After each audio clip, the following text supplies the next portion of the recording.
Hello students, in this chapter number 2, in the previous lecture we have discussed potential gradient. So ये वाला term हमने define नहीं किया था, हमने थियरी पढ़ी थी relationship between E and V, electric field and potential. तो उसमें हमने लास्ट स्टेप ये लाया था E equal to minus del V by del L.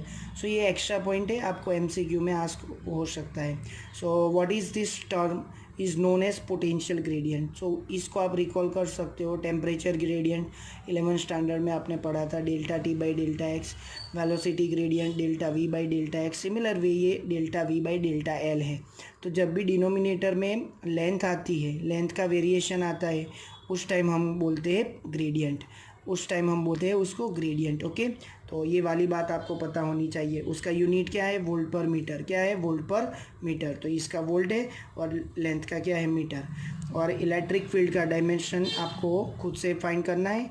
ये इलेक्ट्रिक फील्ड जैसा ही होगा, क्योंकि ये किसके इक्वल है? ई के इक्वल है। तो पोटेंशियल ग्रेडियंट का डायमेंशन आप खुद से फाइंड कीजिए। Second question, slope of V versus x graph is blank. तो हमने अभी अभी पढ़ा है ये वाला फॉर्मूला।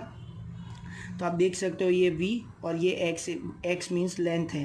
तो ये दोनों का जो ग्राफ हम प्लॉट करेंगे तो उसका स्लोप क्या आएगा? Slope equal to delta v by delta X. So उसको हम बोलते हैं इलेक्ट्रिक फील्ड। तो आप इस फॉर्मूले से पता कर सकते हो कि क्या होगा electric field v versus x जो ग्राफ था उसका स्लोप क्या आएगा? Electric field. तो ये वाला आंसर है।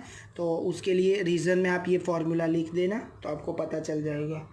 नाउ नेक्स्ट थियरी की ओर बढ़ते हैं, electrostatic potential energy of a system of charges. तो यहाँ पे हमने सिस्टम में 3 चार्ज कंसीडर किए हैं एंड ये वाला क्वेश्चन है electrostatic potential energy of a system of charges. ये विदाउट एक्सटर्नल इलेक्ट्रिक फील्ड के दौरान हम पढ़ने वाले हैं। तो ये वाला डायग्राम आपको पहले गौर करना है। तो देख लीजिए, यहाँ पे ए पॉइंट है, बी पॉइंट है, सी पॉइंट। वो एक्स वाई कोऑर्डिनेट सिस्टम में मैंने रखा है। रैंडमली आप कहीं पे भी रख सकते हो। पॉइंट ए पे हमें Q1 चार्ज लाना है। कहाँ से लाना है? इनफाइनाइट से। तो इनफाइनाइट पे 3 चार्जेस प्रेजेंट है, Q1, Q2 and Q3। Okay, तो 1 बाई 1 हमको ए पे Q1 लाना है, बी पे Q2 और सी पे Q3। तो ऐसा ज़रूरी नहीं है, ऐसा रिस्पॉन्स ऐसा कंपलसरी नहीं है कि आप पहले Q1 को ही लाओ। जो भी कन्वीनियंसी आपको लगे वो आप ला सकते हो। Q2 भी पहले आ सकता है, Q3 भी पहले आ सकता है, लेकिन हम सिस्टमेटिक वे से अभी करेंगे। पहले Q1 को ए पे लाएंगे, Q2 को बी पे और Q3 को सी पे लाएंगे। तो आप देख सकते हो कि ओरिजिन से डिस्टेंस ए का R1 है, बी का R2 है और सी का R3 है। ओके, तो how this potential energy we calculate. So let's start with this theory. So ये सेम थियरी आपको न्यूमेरिकल भी एक दिया गया है, उसमें 4 चार्जेस है। तो अच्छी तरह से आप इसमें गौर कीजिए तब, ताकि आपको न्यूमेरिकल आसानी से पता चल जाए। All the charges initially at infinite and what are the steps to calculate work done in building up this configuration are as under। that means what, यहाँ पे कोई भी इस सिस्टम में अभी कोई भी चार्ज प्रेजेंट नहीं है। सारे चार्ज कहाँ पे? इनफाइनाइट पे। और वो कहाँ पे? Q1, Q2, Q3 पे है। तो अभी ए बी सी पॉइंट पे कुछ भी चार्ज जैसा है नहीं, तो कुछ भी पोटेंशियल नहीं है। यहाँ पे कुछ भी वर्क डन नहीं करना पड़ेगा। अभी मैं पहले किसको लाऊंगा? तो पहले मैं Q1 को लाऊंगा। तो first step, charge Q1 is brought from infinite to A. Charge Q1 को हम इनफाइनाइट से ए पॉइंट पे लाएंगे। तो मैंने यहाँ पे प्लेस कर दिया Q1। तो what is potential at a point? 0, because initially जब Q1 यहाँ पे नहीं था तब कोई भी चार्ज यहाँ पे प्रेजेंट नहीं था। चार्ज ही नहीं है तो पोटेंशियल कहाँ से होगा? तो potential at a point is 0। Now what is work done? So that is suppose W1, that is infinite to A. हमको पता है क्यों डेल्टा वी फॉर्मूला है, क्यों एज इट इज़। और delta V means what? V A minus V infinite. Infinite पे हम assume क्या कर रहे हैं प्रीवियस थियरी में? तो आपको पता है वी इनफाइनाइट 0 है और वी ए भी 0 है। तो ये दोनों का सब्ट्रैक्शन 0 होगा, तो वर्क डन कैसा होगा? 0। तो इसको हम इक्वेशन नंबर 1 देते हैं। My next step is what? Charge Q2 is brought from infinite to point B. Charge Q2 को अब हम लाएंगे। तो आप देख सकते हो सिस्टम में Q1 प्रेजेंट था, तो Q1 की वजह से बी पॉइंट पे क्या मिलेगा? पोटेंशियल। और मुझे अब कौन कौन सा वाला चार्ज लाना है, Q2। तो पहले जब Q1 लाए थे तब सिस्टम में कोई चार्ज नहीं था, जब मैं Q2 ला रहा हूँ तब सिस्टम में ऑलरेडी चार्ज Q1 प्रेजेंट है, तो बी पे Q1 की वजह से कुछ पोटेंशियल मिलेगा, तो वो पोटेंशियल मैं कैलकुलेट करता हूँ। तो उसका स्टेप आप देख लीजिए, ये रहा potential at point B due to which charge Q1 already present है, तो potential at B due to Q1 charge है, तो हमको पोटेंशियल एट पॉइंट चार्ज का पता है कि Q/R, where R12 is the separation between 1 and 2। Okay, तो मैंने डायग्राम में बताया, आप आपको पता चल जाएगा R12 क्या है, distance between 1 and 2 charge. Okay, so what is the work done to brought Q2 from infinite to given point B, so that is W2। तो that is equal to Q2 into VB, Q2 into VB, यहाँ पे भी V infinite क्या लिया है मैंने, 0। Okay, so is equal to put the value of VB over here, we get k Q1 Q2 upon R12। So students, आप इसको directly भी याद कर सकते हो, कैसे, तो वो मैं आपको बता देता हूँ। तो आप देख लीजिए, यहाँ पे 1 2 लिखा है, तो यहाँ पे Q1 Q2 होगा, तो जो भी ऊपर चार्जेस है न्यूमरेटर में उसके कॉरस्पॉन्डिंग यहाँ पे डिस्टेंस आएगा। ओके, नाउ थर्ड स्टेप की ओर बढ़ते हैं। Q1 Q2 सिस्टम में प्रेजेंट हो गए, तो अभी कौन सा वाला चार्ज बाकी है, Q3। तो charge Q3 is brought from infinite to point C। So potential at C due to which two charges, पहले Q1 था जब हम Q2 को ला रहे थे, अब Q3 को ला रहे हैं, तो सिस्टम में ऑलरेडी 2 चार्जेस आ गए Q1 एंड Q2, तो potential at C point due to both Q1 and Q2, तो वो हम लिखेंगे कि Q1 upon distance between 1 and 3 plus Q2 upon distance between 2 and 3। Okay, तो ये वाला पॉइंट आपको ध्यान में रखना है। Now what is my next step, work done to bring Q3 charge from infinite to point C, तो ये मैंने प्लेस कर दिया Q3 चार्ज। ओके, तो आप देख सकते हो 1 और 3 का डिस्टेंस है R13, 2 और 3 का डिस्टेंस क्या है R23, और 1 और 2 का डिस्टेंस क्या है R12। ओके, तो ये बात आपको पता होनी चाहिए। तो what is my net work done, W3 equal to Q3 into VC, where VC we already know, ये वाली वैल्यू मैंने यहाँ पे रख दी, तो ये वाला मेरा इक्वेशन 3, जो भी मैंने इक्वेशन 2 में अभी बताया है वो देख लीजिए आप, यहाँ पे भी वैसा ही है, 1 3 आया तो यहाँ पे 1 3, 2 3 है तो यहाँ पे 2 3। ओके, तो ये वाला आपको इजीली आप याद रख सकते हो। Now what is total work done, so addition of all this 3 work, so W1 plus W2 plus W3, W1 0 है और W2 W3 की वैल्यू मैंने 2 और 3 में से प्लेस की। तो आपको पता है कि सिस्टम में 3 चार्ज है, तो कॉम्बिनेशन कितने आएंगे, 2 पेयर के कॉम्बिनेशन आप हम में कितने आएंगे, 2 आएंगे, कितने आएंगे, 2 सॉरी 3 आएंगे, 1 2 2 3 and 1 3, 1 2 2 3 and 1 3। Okay, so work done is stored as potential energy of a system, so that work done is stored as a potential energy, so W को हम क्या लिख सकते हैं डायरेक्टली, U, और ये वाला जो टर्म है वो एज इट इज़ कैसे आप याद रख सकते हो, कि Q1 Q2 upon R। Okay, कि Q1 Q2 upon R, similar way यहाँ पे Q2 Q3 है तो R23, 1 3 है तो R13, तो ऐसे इस तरह आप इसको याद कर सकते हो। तो ये हमारी थियरी यहाँ पे ख़त्म होती है, हमने कौन से स्टेप फॉलो किए वही आपको पता होने चाहिए।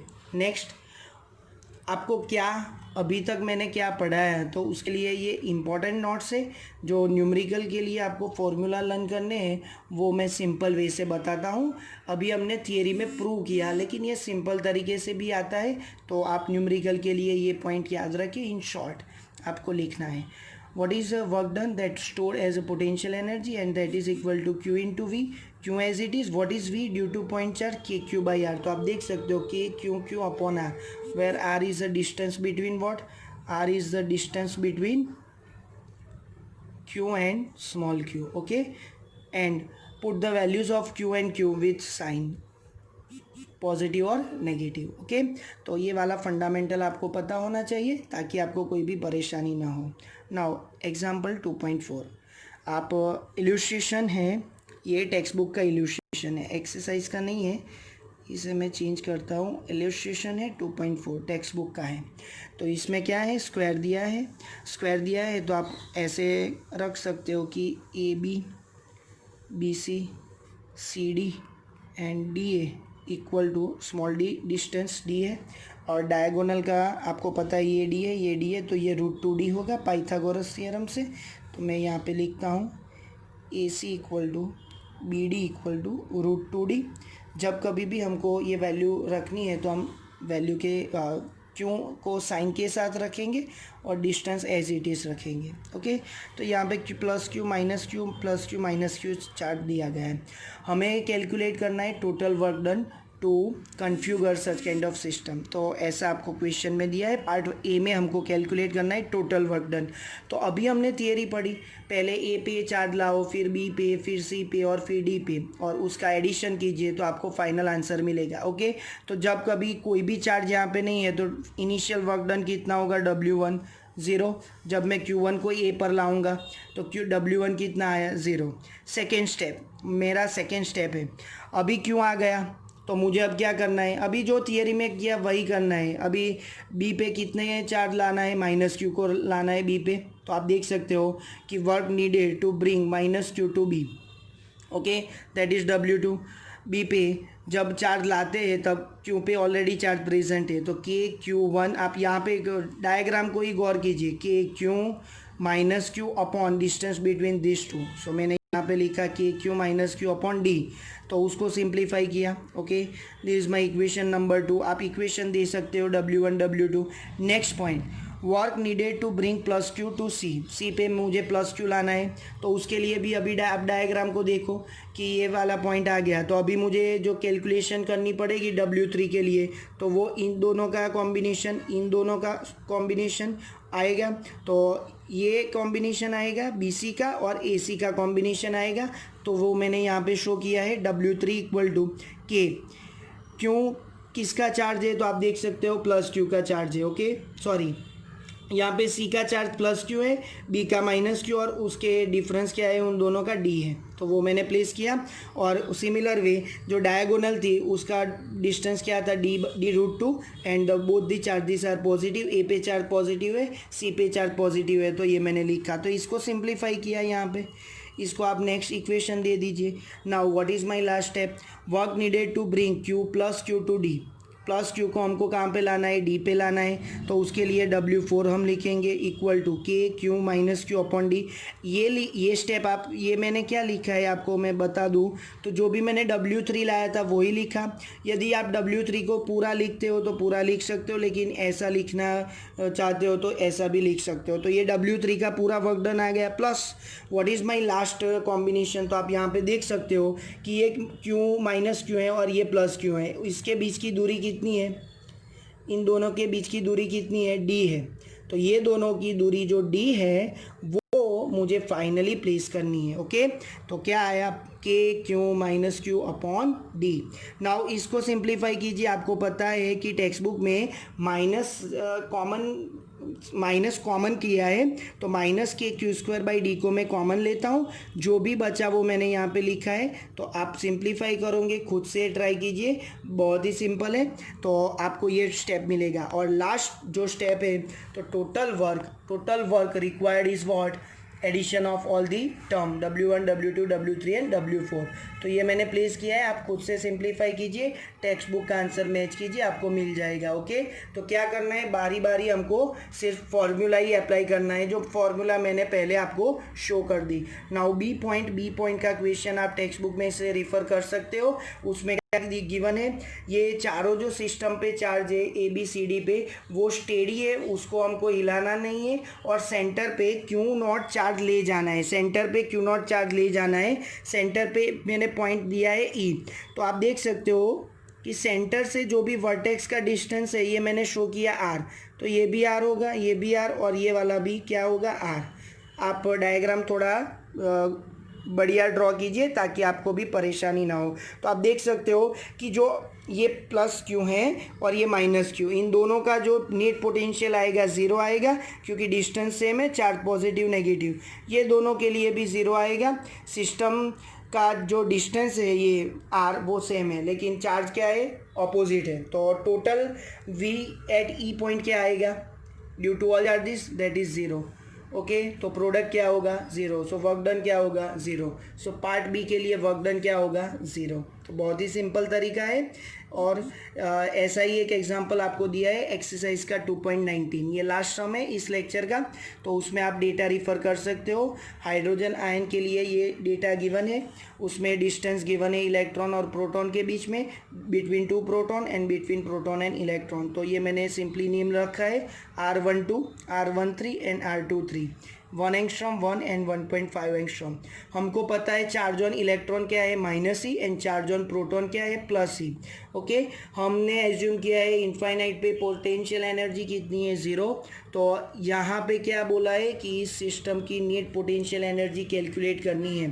तो इस सिस्टम की नेट पोटेंशियल एनर्जी के लिए आप देखो, ये वाला 1 है, ये 2 है, ये 3, कॉम्बिनेशन कितने बनेंगे 3, 1 2 का, 2 3 का और 3 1 का। ओके, तो सिंपली हम ऐड करेंगे all U equal to U12 plus U13 plus U23। So by putting the values we get, और ये वाली वैल्यू आप कहाँ से प्लेस करोगे, डायग्राम से। ओके, आपको देखना है कि 1 पे चार्ज कितना है, 2 पे, 1 पे, 3 पे, 1 पे, 2 पे, 3 पे, और उसका डिस्टेंस लिखना है। ओके, डिस्टेंस किस यूनिट में है, एंगस्ट्रॉम में है, तो उसको आपको मीटर में कन्वर्ट करना है। तो आपका स्टेप नेक्स्ट ऐसा होगा, देख लीजिए ध्यान से। ये वाला स्टेप के² में को मैंने कॉमन किया और जो भी बचा वो मैंने लिखा है। ओके, ये 10⁻⁻10 डिनोमिनेटर में से कॉमन है, तो ये मैंने निकाल दिया। ये आप खुद से सिंप्लीफाई कीजिए, आपको सारी वैल्यू पता है।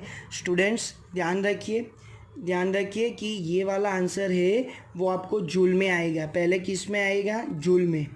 ओके, क्योंकि जो हम के की वैल्यू ले रहे हैं वो 9 × 10⁹ ऐसा ही है, तो ऐसा यूनिट क्या है, वर्क का जूल है।